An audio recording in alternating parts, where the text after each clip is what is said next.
आणि एक breaking news पाहतोय। मनोज जरांगेंनी पुन्हा एकदा धनंजय मुंडेंवर आरोप केलेले आहेत।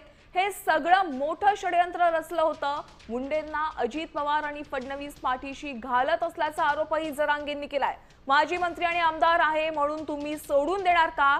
नार्को टेस्टला मुंडे न आल्यानंही जरांगेंनी आरोप केलेला आहे।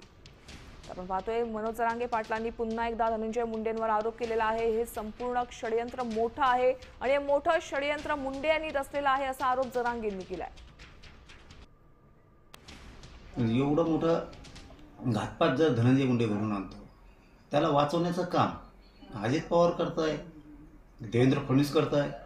तो तुमच्या पाय पडला, अजित पवारच्या पायावर लोळला, फडणवीसच्या पायावर लोळला, म्हणून तुम्ही त्याला अटक नाही करणार। तो मुख्य सूत्रधारच या कटाचा ठेवी घातपाताचा, त्याला तर आता किंमत मोजावंच लागणार आहे। त्याला तर सुट्टी नाही जाण्याला।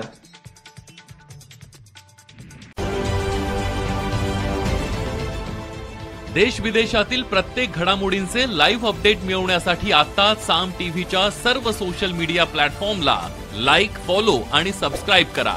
तसंच सर्व नोटिफिकेशनसाठी बेल आयकॉन प्रेस करायला विसरू नका।